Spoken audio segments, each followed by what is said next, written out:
What's up, HyperFast Nation? On this episode of the show, I brought back a former guest who was on episode 312. He is a real estate broker, founder of Bit Realty, and is involved in the tokenization of real estate. And we got some exciting updates on what he's been up to. Welcome to the show, Ryan Beckett.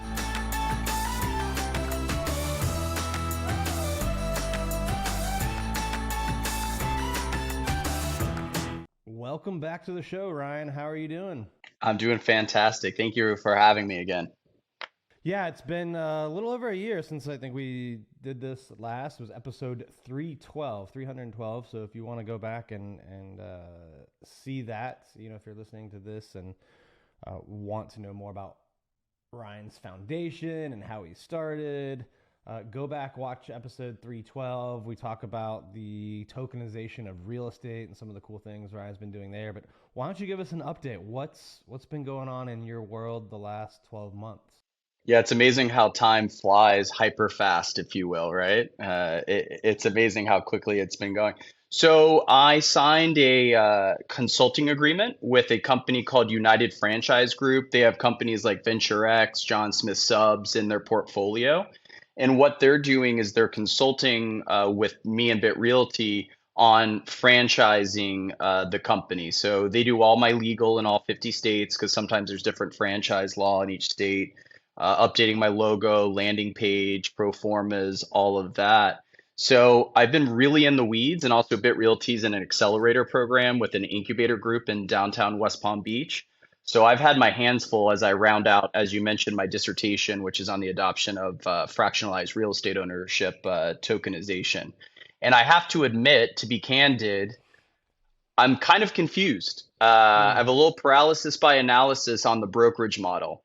And here's why. I describe it as a time that's exciting and scary to be in the brokerage space. And I say that because I feel like the brokerage models are in some ways going the way of the dodo bird in that the brokerage and the broker value proposition, in my experience and what I see, has been eroded. Before I got into the business, MLS books were delivered bi-weekly to the brokerage office. You had to go in there to meet clients. You had to get contracts on the fax machine there, and you had collaboration in our office. Now, I believe, in Florida, across the country, a lot of these realtors are like, listen, I have this listing, I have this buyer, I have this rental because of me. Like I'm the brand. And I went in and I ate a granola bar and I made a photocopy. And sure, my broker makes me legal with the state, but why am I giving them 20%, excuse me, sometimes of my commission out of my pocket? So I've seen the emergence of a bunch of different brands. EXP is a very interesting one. I describe it as Keller Williams on steroids. They have the multi-level, you can get cash flow and help them recruit. You can make money on the stock price because they're publicly traded. It's a pretty beautiful thing. And then I think, as I understand it, they kind of stay out of your way and they give you the support and education, legality, compliance, all of those things that you need. The two ones that I'm keeping my eye on are out of Silicon Valley, San Francisco area. One's called Side, the other one's called Radius. Now, I've interviewed them for Bit Realty. And the reason I was able to do that with Bit Realty is just a quick high level assessment. Side says they take top producers, so you have to be in the top earning income as a team leader. They become your broker of record, but you keep your brand. So with me with Bit Realty, for example, I keep it. I started DBA, doing business as, and they provide all the stuff that's a pain in the butt. CRMs, compliance, education. So they describe themselves as the engine of the car. And then you're the brand, you go out and do you. They even help you with recruiting, interviewing, because that serves them as well. Now, they operate on a model that they cap, kind of like Keller Williams and EXP. So as a team leader, me as the broker, once I cap at 50,000, I'm on an 80-20 split. I go to 100% for the rest of the fiscal year and then it resets. For the people that are agents under me, I have about 20.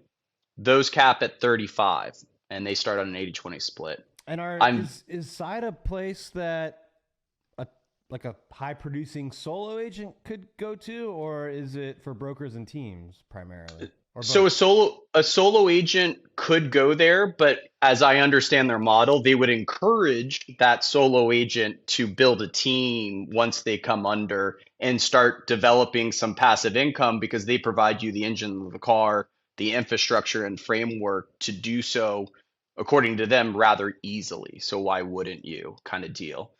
Um, I'm very excited about Radius. I think that's probably of all the ones I've studied the most excited about. This is why. They do a similar thing. One of the main investors is Spencer Raskoff, co-founder of Zillow. They started as a social platform for realtors. Once this investor group came in, they pushed them into more of a brokerage model, cloud brokerage, if you will. So what they say is that, hey, we also are the engine to your car, education, CRM, health insurance availability, mental wellness through Headspace. A lot of it's third party, Slick app, referral network across the country. And what they say is they say, hey, we don't touch any of your commission. You don't got to cap out. You don't got to reset. Your team leader has 100%. Now, if I wanted to put everyone on a 90-95, that's up to me as the team leader. But what I like about Radius is they give you the latitude to design your business because New York City has more average 70-30 splits, where in Florida, we're very high relative to a lot of other places. You know, you have 90, 95, and even 100% brokerages here in South Florida. So are they? Did I hear you correctly in that Radius lets you decide the split, or they're not taking anything, or if I heard They're that correctly, how taking did? they're taking no commission at all. So it's 100% split with Radius, but since I'm the team leader, I could pass that through to people on my team. Or if I wanted to make a profit on that and the market and my agents were agreeable to it, I could put them on a split. I could build a multi-level stack. Because of the 100% latitude, it allows me a lump of clay that I can mold any way I want. Where I know the next question, how do they make Yeah, money, right? So how you they got it. make money is they're planning for an IPO. So anytime I bring someone in, they give me 100 shares of common stock, right, as an incentive. So they're gearing up for an IPO. So they want to build up their network effect, right? So that's kind of the foresight. But in terms of cash flow, they look at themselves as more of a SaaS model, software as a service. So because they're giving you their tech stack that filters out, you know, again, education, CRM, all these other things, they charge the team leader, if memory serves, around 650 a month. And the people on my team, I believe it's closer to 350 a month. So that is cash flow number one, software as a service.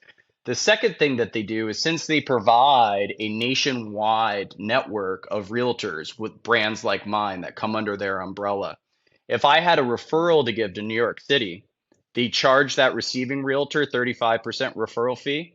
They pay me the standard 25 and they take the 10% spread. So that's cash flow number two. And they're trying to have some virality in their growth. So when they go to IPO, they're like, "Hey, we got these thousands and thousands of agents. These are the brands. This is what we do," and it makes them look more attractive for their initial public offering. And then I assume at some point, if they haven't already, they would probably add ancillary services or other things that would benefit the agents there, but generate cash flow for them.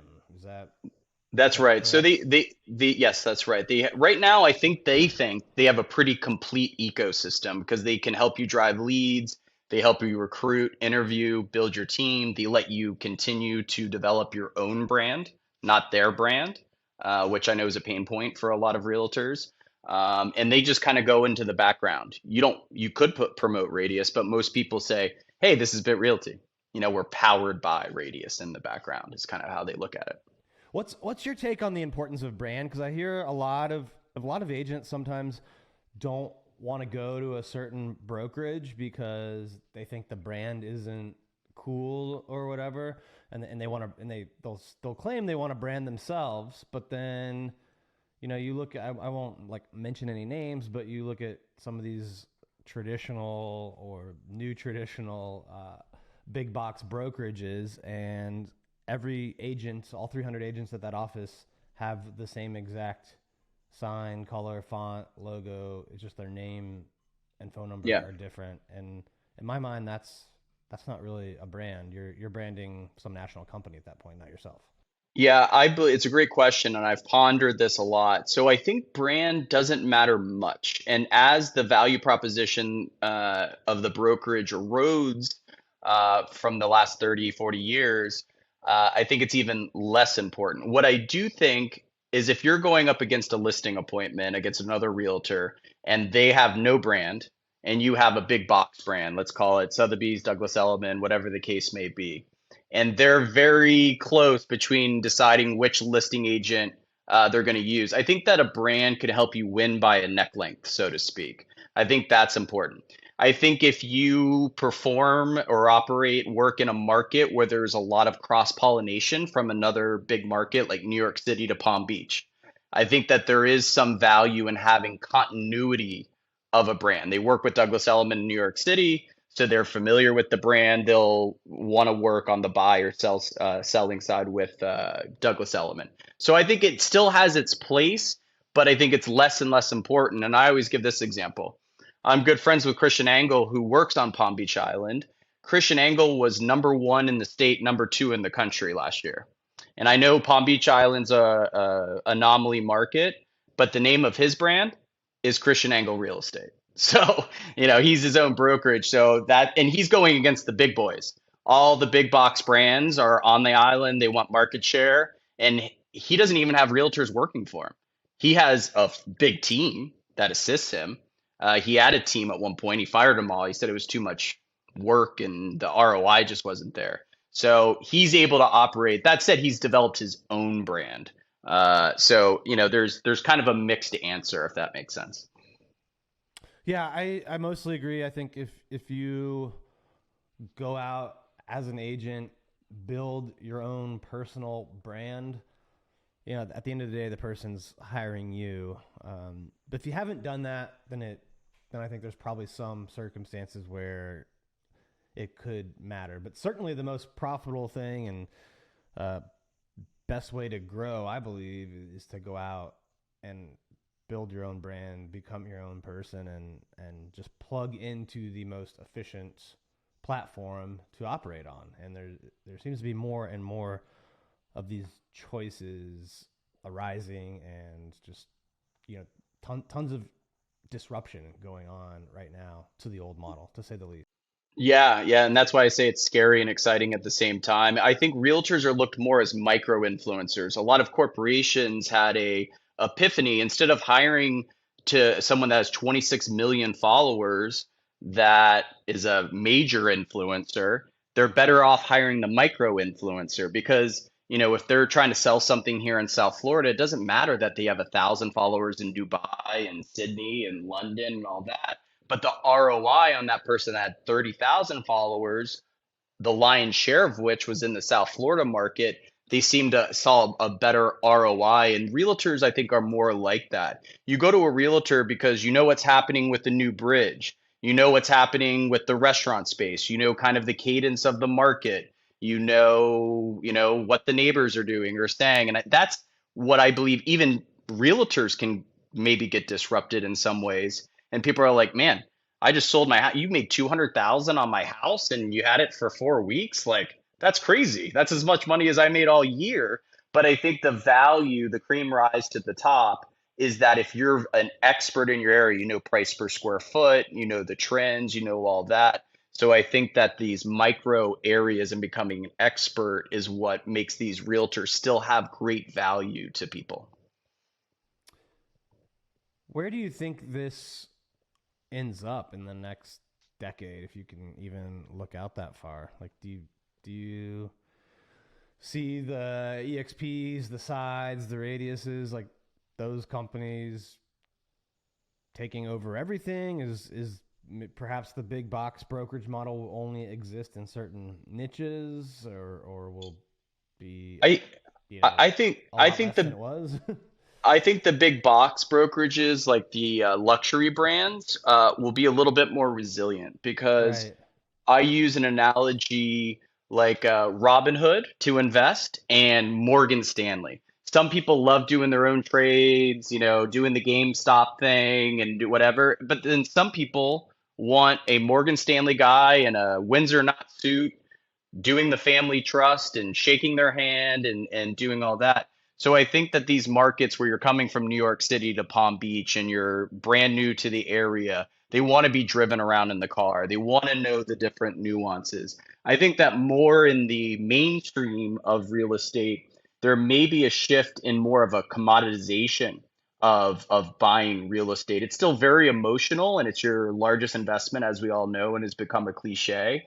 Um, but I think for those reasons, luxury brands will stay relatively resilient. I think that there will be potentially a commission compression on what agents make based on price point, kind of a tiered service, if you will. But that said, I could 100% be wrong because the 6% commission has been amazingly resilient. I mean, I remember as a kid, maybe you guys in the audience remember, do you remember that big company for sale by owner and they had that little jingle on TV and everything? That was back in like the late 80s, early 90s. And I think they were pretty successful, but they're not around anymore. And they're providing a platform for FISBOs to go on online. So it's a huge industry. It's going to be hard to disrupt. I make a joke that it's probably no coincidence that the NRA and the NAR are very similar acronyms because it's one of the largest lobby groups, right? And I also think I've that, never heard that one before. That's kind of funny. and I also think that to be fair and to give a counter argument, a lot of people don't realize how much work realtors do and how much they don't get paid for a lot of their work. So a lot of times I think people are like, yeah, I could sell this house on my own. And they don't do it that often. And there's little mistakes that can be a big deal that a realtor, a good one, can help you avoid those landmines. And when a guy leaves the office early to do his own showing to the house and the realtor doesn't show up, or he's late and whatever, you get that phone call. Yeah, Ryan, I'm going to sign up for the whole enchilada because I didn't realize, the environment that you guys operate in. So we'll see. If I knew, I would have that business plan for Bit Realty and we would go that direction. That's why I'm kind of measuring twice, cutting once, hopefully.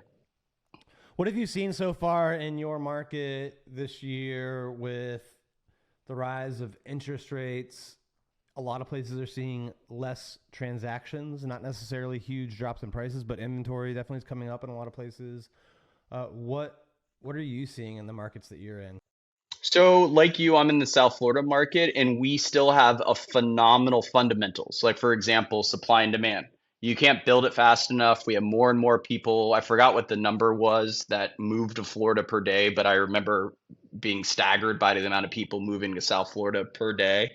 So I think the fundamentals are still there, and in South Florida real estate, it stayed pretty consistent. I have an unpopular opinion that we needed this because I started in the real estate business in 2005 and I worked my butt off through the recession. And I worked for almost 2 years making a fraction of what I used to make and made after the recession.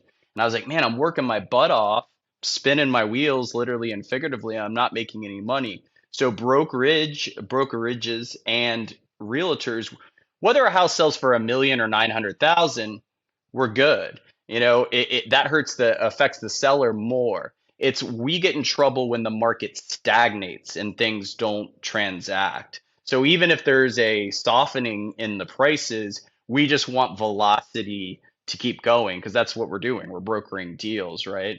So the velocity certainly has slowed. That's what I'm seeing. I'm seeing situations where the sellers are definitely more negotiable. They're offering sometimes to buy down the interest rate for the buyer as like another extra incentive. You reach an impasse on negotiation on price. Seller says, hey, I know you're worried that the interest rates are here. How about if we throw in and we help buy down? And that's just another negotiation point. The other thing is the Burr method, which I just started learning about, which is becoming very popular, which is for investment customers of mine, where they buy, renovate, rent, and then refinance because they can go back to the bank once it's renovated and once it's cash flowed and get a way more attractive loan. So I'm seeing a lot of popularity for my buyers that are investor types. Yeah, I agree. The price really doesn't affect real estate agents as much as the velocity. And yes, this year is 20% down compared to last year, but 21 was a banner year. You know, transactions were up almost 22%. So it's almost just a return to normal. But I do think uh, it'll be hard for the agents that have not put in the time to develop, you know, high selling skills, basically. So I think those are the ones that will be affected the most. The ones that you know just haven't put in the time and training to elevating their skill set. That's right. And you touched on another important part. So there's two things. When the market gets crazy, that's how you have a bubble. That's not good for anyone. It's not good for us as realtors. It's not good for the industry. It's not good for anything. So that's why I said the industry and our economy needed a cold shoulder or a cold shower. We were running at red line for way too long and it wasn't sustainable. So I actually think long term, a lot of people may disagree with me because of the short term effects, but I think long term, it's better for our industry. It's better for brokerages. It's better for realtors. And the point you just alluded to, I couldn't agree more. Having gone through some cycles in the market since 2005, I get a little nervous when every friend is getting their real estate license and they put a lockbox on a house and it sells in 3 days for over listing price. Those are some bad signs. I know people love it in the moment, but that scares me. That's when I start to batten down the hatches and I'm like, all right, we could be going into a bubble. We could go in and when you got to pay the reaper on that, it's not fun. So if we do it and have some austerity measures and have some realism injected into our business and the economy, as much as it can suck in the short term, I think it's best for the long term. Well, I agree completely. This has been amazing. Thank you for coming on again. If you guys missed Ryan the first time, go watch, listen, episode 312.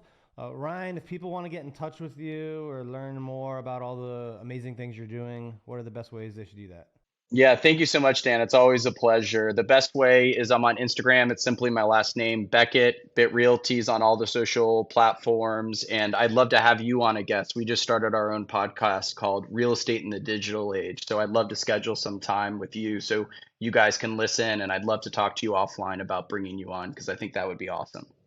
All right, well, let's definitely do that. And thanks again for being on the show. And to all of our listeners and viewers, thank you for tuning in. Please leave us some feedback, review the show, and share it with some other people that would benefit from watching or listening as well. We'll see you next time.